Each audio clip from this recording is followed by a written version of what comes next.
اتكلمنا الحلقات اللي فاتت عن عدد من الفلاسفة وعن مفهوم الدولة وحاجات تانية كتير عشان نفهم السياسة عندنا. ومن الحلقات الجاية هنبدأ نشوف السياسة عندهم.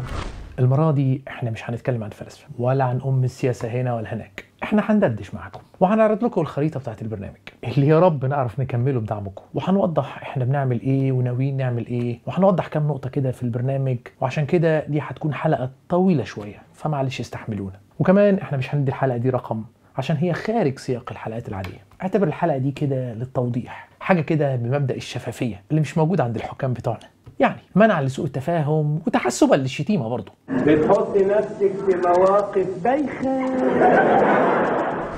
الوضع في بلداننا من المغرب للبحرين بقى زي الزفت، والناس خلاص قرفانة وكفرانة، وده اللي خلانا عاملين في النهاية زي اللي تايه في الصحراء ومعهوش بوصلة ومش عارف كمان هو عايز ايه. بما ان الفلسفة السياسية والنظرية السياسية هي البوصلة بتاعت السياسة، فلازم نبدأ بيها. بس الحقيقة وضعنا أسوأ وأعقد بكتير من ان احنا نطبع السياسة بتاعت حد، ولا نغير شوية قوانين، ولا نغير أشخاص. ده احنا لازم نعرف نفسنا ونشوف الناس التانيين عملوا ايه وناويين يعملوا ايه في السياسة بتاعتهم، وبعدين نهضم كل ده ونقترح حلول. ببساطة القطر فاتنا وكمان شالوا القضبان، فلازم نعمل مجهود ضخم. أنا ليه ما اتكلمتش عن التدخل الخارجي سواء من أمريكا وروسيا وإيران؟ لو رجعت بالتاريخ شوية ممكن تحط فرنسا وإنجلترا، وممكن حاليا تحط تدخل الدول العربية في شؤون بعضها البعض. مش معقولة ما ذكرناش ولا كلمة عن التدخل الخارجي واللي بيعملوه فينا. التدخل الخارجي مهم طبعا وليه تأثير كبير، بس احنا شايفين إن دولنا الحالية وشعوبنا مزنوقة بين السياسة المتجمدة في القرن ال18 والتدخل الخارجي. في ناس بتقول ان التدخل الخارجي ده هو اللي بيقوي الاستبداد علينا وبينتفع منه، لدرجة ان الحكام بتوعنا دول عملاء. وفي ناس بتقول لا، ده هو الاستبداد ده مدخل التدخل الخارجي وسببه. ايا كان، احنا محشورين بين مطرقة الاستبداد وسندان التدخل الخارجي، وكل حاجة فيهم عايزة تتفهم بتركيز. ولو فكرت بس ان السبب اللي احنا فيه ده هو القوة الخارجية ايا كانت هي مين، هيكون ده تبسيط مخل. لان ببساطة السكينة بتقطع في الزبدة، بس نفس السكينة مش بتقطع في الحجر. التبسيط المخل ده بيخلينا نعلق شماعة فشلنا على التدخل الخارجي والمؤامرات بقى وحروب الجيل الرابع والهنتريش ده كله، وبيستغل عشان ننسى البلاوي اللي عندنا. عشان كده في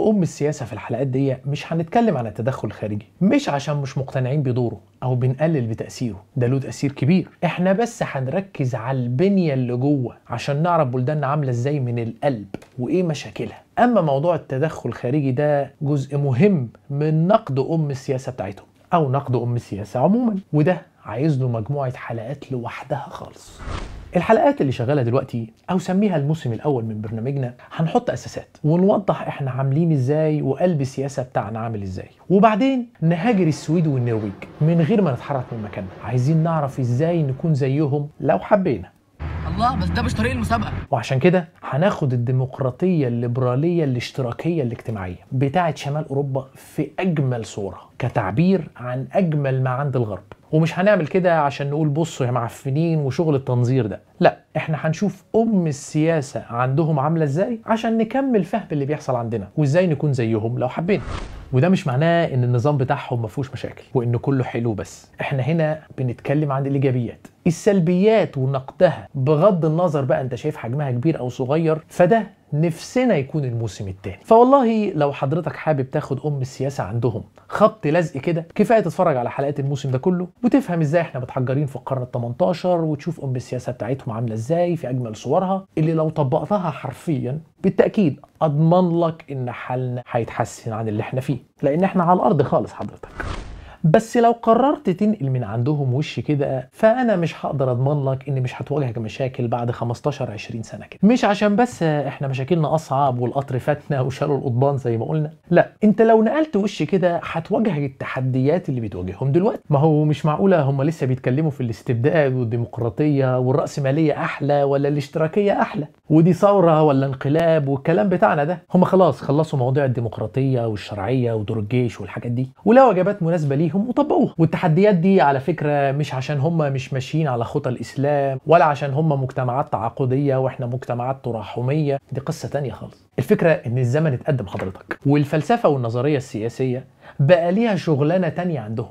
مثلا مفهوم السيادة والحدود والسلطة والدولة القومية أو الحديثة اللي اتكلمنا عنها الحلقة اللي فاتت معناه بيتغير، وأبسط تعريف للسيادة والحدود والانتماء بيتغير، ومفهوم العمل والبطالة وتعريفهم واحنا ليه بنشتغل أصلا بيتغير، لأن التكنولوجيا بتغير المفاهيم دي كلها، وقدرات الفرد اللي بتزيد، وتعريفات الحرية ودور الدولة والشعبوية، كل ده شكله بيتركب من أول وجديد، لدرجة إن في مفكرين بتقول إن بعد 20-30 سنة الفرد هيمتلك بصورة ما وسائل الانتاج بتاعته، يعني وشكل كده افكار كارل ماركس هترجع من جديد وليلة جامدة قوي سعادتك. الخلاصه ان انت لو قررت تنقل من عندهم وش كده الحكايه ما خلصتش، وحتى لو انت مش ناوي تنقل من عندهم برضه محتاج تفكر في المستقبل، وده هيكون الموسم الرابع من البرنامج اللي هنركب فيه كل الكلام ده مع السياسه عندنا وعندهم بعد ما ننتقد ونحاول نرسم مستقبل.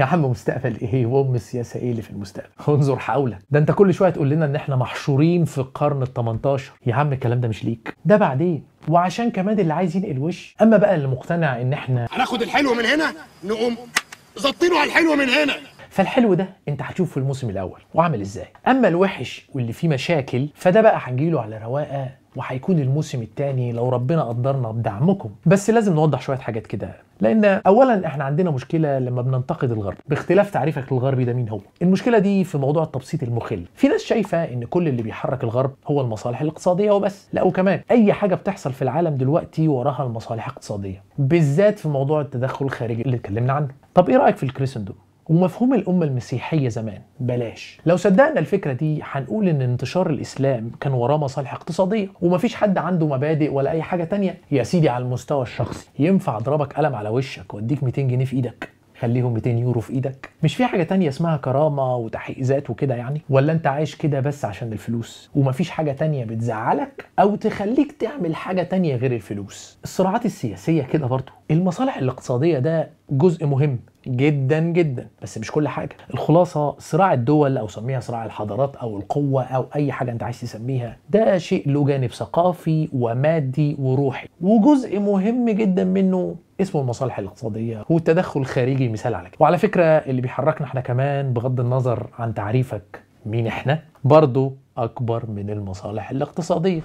احنا بدعمكم نفسنا نعمل الموسم الثاني اللي هيكون نقد السياسة عندهم، وموضوع غلبة المصالح الاقتصادية حتى داخل الدولة، ودور الإعلام ورأس المال في السياسة. ده جزء من المادية وغلبتها على الجانب الروحي والفكري. وفي ناس بتقول على طول كده على السياسة عندهم: انتوا أخلاقكم مادية وعلمانيتكم صلبة وحداثتكم سائلة. بغض النظر عن رأيي ورأينا فعلا في الموضوع ده، هل أخلاقهم دي مشكلة فعلا أو علمانيتهم فعلا سائلة، ولا في حاجة تانية، ولا حداثتهم ولا مش قوي؟ احنا لازم نعدي على المواضيع دي في نقد السياسة عندهم، لأننا بنعرض ده وده، وهدفنا زي ما قلنا في الحلقة الأولى مش نقول لك السكة من هنا، احنا هدفنا نفكر سوا وانت تشوف اللي عايز تقتنع بيه. ايه يا عم شغل مادية وصلبة وسائلة؟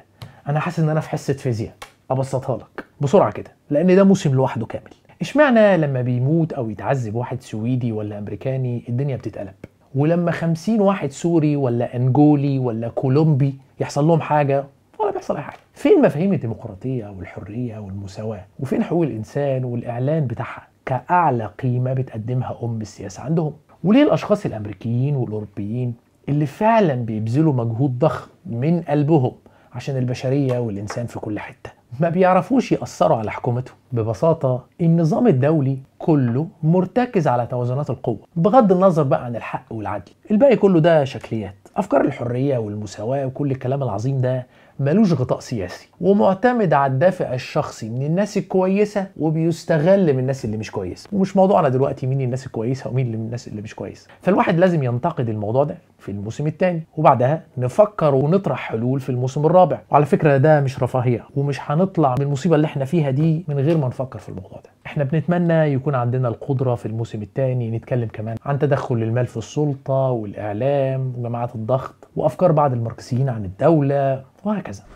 برضه هنا في تبسيط مخل. في ناس بتشوف ان الشركات العملاقة هي اللي بتتحكم في العالم، والانتخابات حتى في الدول الغربية ده مجرد شكليات. يعني شد خط كده بعد افكار عقيدة الصدمة مثلا. موضوع الشركات العملاقة ده فعلا له تأثير كبير، بس لو شديت خط كده بكتاب الجراح المفتوحة لأمريكا الجنوبية هتلاقي الحكايه اقدم من كده. ولو رحت جانب تاني من المكتبه هتلاقي خلاف ضخم بين بتوع السياسه وبتوع الاقتصاد، اعتراضا على توجه عام بتحويل السياسه لشويه ارقام. وجانب تاني من المكتبه عن مفهوم الحكومه الرشيقه وحجمها وفكرتها في المستقبل. ابعد من موضوع النيوليبراليه ده، واكيد اعقد من مفهوم الحكومه عندنا والختم اللي مع استاذ حسين في الدور الرابع والدمغه اللي عند مدام امال اللي واخده اجازه وضع من 10 سنين. الموضوع اعقد من كده. هقول لك حاجه، يا ريت الحكايه كلها بس شركات مالتي ناشونال وبتسيطر على العالم ومع نيوليبراليه وخلاص، ولا احنا اول ناس إن ما كناش اخر ناس تفوق للموضوع ده، ولا الناس التانية ومفكرينهم وفلاسفتهم مكتشفين الموضوع ده اول امبارح. في ناس عامله شغل كتير في نقد الحاجات دي كلها ونقد السياسه اللي شغاله دلوقتي. فالموضوع معقد فعلا. مش بقول لك القطر فاتنا وشالوا القضبان. هي يا عم فين الاسلام من كل ده؟ ولا انت شكلك علماني وليبرالي ولا اشتراكي متعفن؟ لو هنتكلم عن السياسه بتاعتنا وفي منطقتنا ومش هنتكلم عن الاسلام يبقى احنا بنهرج. وده بنتمنى يكون الموسم الثالث. يعني لو كنت انت ملحد وانت عايش في المنطقه معانا، ببساطه انظر حولك واعرف انت عايش فين. ولا انت مش مذاكر الجغرافيا؟ ولا هتعمل زي بعض الاسلاميين، وانا بقول بعض الاسلاميين اللي مش مذاكرين تاريخ وافكارهم متجمده، مش ان القرن ال18 بقى، ده القرن العاشر ولا يمكن السادس. لو انت من الناس اللي كل ما نتكلم في السياسه يقولك الاسلام دين ودنيا، ولما تحتار في اي حاجه ليها علاقه السياسه تقول هو الدين بيقول ايه؟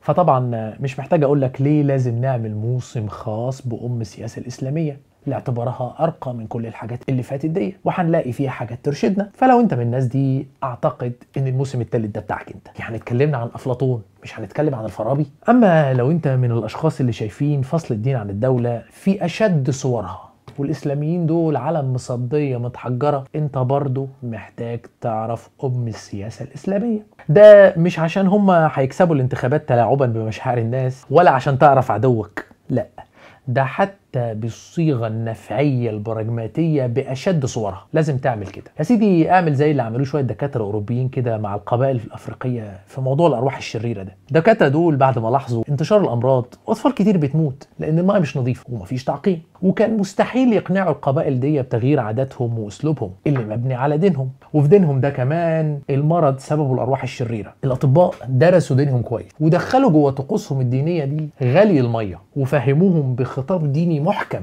ان الفقاقيع اللي بتطلع والميه بتغلي هي دي بقى الارواح الشريره اللي بتهرب، فلازم نغلي الميه قبل ما نستعملها. فيا سيدي بقى لو انت شايف ان الاسلاميين في بلدنا حاجه زي القبائل كده في افريقيا، فادرس السياسه بتاعتهم عشان تعرف تحط افكارهم جوه خطابهم ومفاهيمهم العقائديه، وتبقى ضربت كل العصافير بحجر واحد.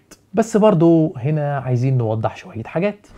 احنا لما ندرس اي فيلسوف او مفكر ايا كان من اي دين او اي جنسيه، لازم ناخد بالنا ان بيكون ابن عصره، فهتلاقي عنده الكلام الحلو والكلام اللي ما بياكلش عيش. الموضوع ده اسهل شويه مع الغرب لان هم متصالحين مع نفسهم، فهتلاقي عادي تبدا بالكلام الحلو وبعدين ترجع تنتقد افكار الشخص. والكلام هنا لكل الناس اللي بتشتم الغرب وخلاص، واول ما تيجي سيره المفكرين والفلاسفه بتاعتهم وتقول الاسلام يا سلام عظمه على عظمه، وكمان الناس اللي بتشوف اي حد اصفر وعينيه ملونه بيكون كلامه عظمه على عظمه، والاسلاميين دول اصل الجهل والتخلف. للناس دول والناس دول محتاجين يعرفوا مثلا ان جان جاك روسو كان بيخلف عياله ويرميهم في الملاجئ، وجون لوك نفسه بتاع الحريات في كلام مش لطيف عنه مع موضوع الحريات الدينيه دي. وبعض الاباء المؤسسين لامريكا كان عندهم عبيد، وقائمه طويله. وفي برنامجنا هنا مع كل فيلسوف انا بحاول اشوف الحلو والحاجات اللي فيها كلام، وطبعا الحكايه دي بتعمل حساسيات شويه، واول ما هنقول لك فلان ده هيتقال لك أنا هنا مش بتصيد أخطاء حد، أنا بدور على حاجة تنفعنا. ومش عايزين نعمل زي بعض الناس الأيام دي، وأنتوا عارفين مين اللي يمسك التاريخ أو الكتب القديمة والتراث ويطلع كل التيت عن شخص أو حاكم ما، سواء كلام مظبوط أو يزود عليه حبة من عنده عشان يطلعه وحش، ويعمل فيها بقى هو العالم اللي لقى التايهة، ويجي في نفس الوقت يرد عليه واحد يجيب الكلام الحلو بس، سواء كان كلام مظبوط او برضه يزود عليه حبة شوية من عنده عشان الناس تسقف له وتقول له شوف بيحمي تاريخنا وفكرنا. على فكرة محدش بيدرس الافكار السابقة من التاريخ والتراث عشان يعمل كده. اللي على هواه نشوف الراجل ده سبق عصره، واللي ما بيمشيش يقول لك لا دي مفاهيم عصره. فانتوا لازم تساعدونا بانكم تكونوا فاهمين اننا بنتكلم عن افكار الناس وملناش علاقة بالدين ولا بالالحاد ولا بالاشخاص. احنا بندور بس على الكويس فين. فلازم تقفوا في ظهرنا وتدونا دعم تقني وعلمي وادبي، وكمان دعم قله ادبي، عشان هنستقبل شتايم كتير من كل الاطراف، ومش من الاسلاميين غالبيتها على فكره. الشتيمه بتيجي من ناس تانيين اكتر. سؤال مهم، وانت يعني هتجيب التايهه؟ ما كتب الفارابي وابن خلدون والمواردي وكل الناس الحلوه دي موجوده طول عمرها، وفي كتب وافكار كتير للشيوخ، وانت لا تملك هذا العلم. يعني شكلك كده ضرعامي متعفن. اولا احنا مالناش دعوه بالجانب العقائدي للدين، انا ناوي اتكلم في الموسم ده عن السياسه الاسلاميه وبس. وكمان احنا هندور على اساسات نطلع منها سياسه تناسبنا وتناسب عصرنا. واحنا كمان مش ناويين نشتغل الشغل بتاع الاعجاز العلمي والتاريخي في القران الكريم، والشغل بتاع سوره التوبه الايه 109 وعلاقتها بتفجيرات 11 سبتمبر والكلام ده. وكل ده مكتوب عندنا، بس انت اقرا. ولا الكلام بتاع الاسلام لا هو اشتراكي ولا هو رأسمالي، وما تقولش اي تفاصيل، ده مش هدفي. اما كون ان احنا نقول كلام جديد وتعرفوا ايه يا جهله يا زناديق، والله لو ما كناش عارفين عرفونا وساعدونا. اما موضوع الشيوخ المشهورين ده فيه مشكله، لان في كتير منهم، وانا مش محتاج اقول لك يعني، شيوخ السلطان وشيوخ حبايب السلطان، وده النوع الاخطر. شيوخ السلطان خطرهم معروف، واكيد عشان نطلع من الورطه اللي احنا فيها دي مش هنعتمد عليهم ولا على افكارهم. اما شيوخ حبايب السلطان ده النوع اللي تقول له العدل يا مولانا يقول لك اعدلوا بين الزوجات، تقول له مش لاقيين ناكل يا مولانا والحاجه غاليه نار، يقول لك ما هو ده من غضب ربنا عليكم، ولن يذهب الغلاء حتى تتحجب النساء، ويتكلموا في الصوم والصلاه وهكذا. وعلى فكره مش دي المشكله، المشكله ان الدين كله بيكون كده وبس. مثلا مفهوم الحريه في الاسلام عندهم بيكون حاجتين، الحريه من العبوديه والحريه بمفهومها الجسدي. يعني الحريه اللي ضد العبوديه اللي الاسلام كان بيحاربها من الاول، وده موضوع خلاص مش موجود بمعناه الكلاسيكي. اما الحريه الثانيه بتاعه التعري وتلبس ايه وتغطي ايه وتشرب ايه وما تشربش ايه، دي حريه المفهوم الجسدي اللي لا تصنع تغيير ولا حتى تضمن استمرار الحريات الثانيه. يعني لو سألت شيوخ حبايب السلطان دول فين حرية الرأي؟ طب سمعني كلمة عن التعذيب والحبس والمنع والقهر. طب عرف لي الحرية في الإسلام، تلاقيه ما يتكلمش عن الحرية دي، ويصطاد الحاجات بقى اللي من الدين اللي فيها مزيج بين الطاعة والصبر. النوع ده من الشيوخ السلطان يحبهم قوي، لأن خطابهم الديني لا يصنع تغيير، وبيركز على الدين في حتة تانية خالص. وعلى فكرة كتير منهم علماء أجلاء، بس بعيد دايما عن الكلام اللي بيصنع تغيير بجد. ومش شرط على فكرة يكونوا قابضين وعملاء وكده، لا، في كتير منهم عن حسن نية بيشوفوا ان ده السقف المتاح، وخلينا نخلي الناس تفوز باخرتها. ولان كمان الاسلام بتاع الحريات والعدل اللي بيصنع التغيير ده مش مضمون ان يوصلنا لحاجة، وانت عارف السلطة باطشة وظالمة. مع دعمكم املنا يكون في مسلم ثالث بيتكلم عن السياسة الاسلامية، بعيد عن الشيوخ السلطان والشيوخ حبايب السلطان.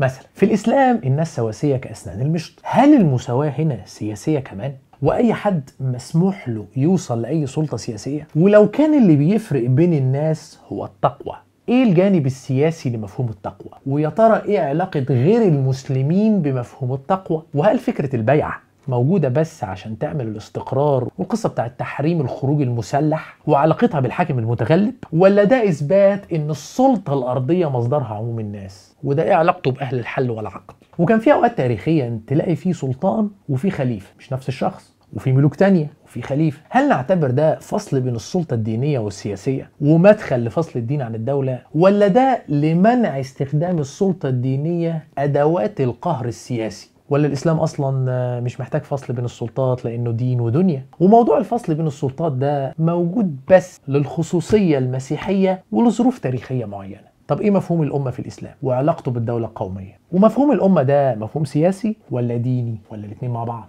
وهل مفهوم الأمة ده يشمل غير المسلمين وسواء كده ولا كده؟ إيه علاقته بغير المسلمين؟ ارض يا ريس على كده وبتاع بتاعته دي. يعني انت فهمت كل اللي فات وجاي بتعترض على الكلمه دي؟ اتفضل يا استاذ كمل يمكن نفهم حاجه. أيوة، ما هو ده موسم كامل فلازم تتلخبط لما أقول لك شوية عناوين، وطبعا بدعمكم نضيف حاجات أكتر.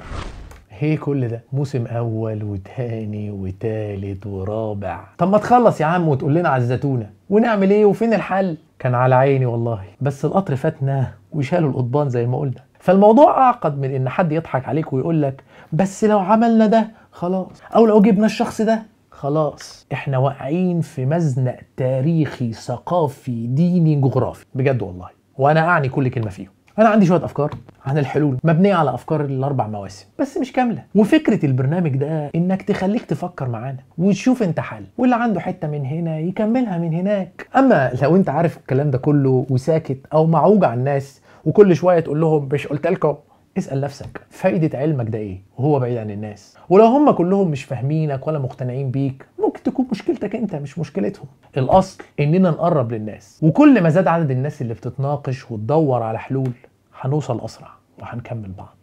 اما بقى هل الواحد هيعمل 4 مواسم ولا لا، دي رغبتي وملهاش علاقه بقدرتي، ربنا يقدرنا ونعرف.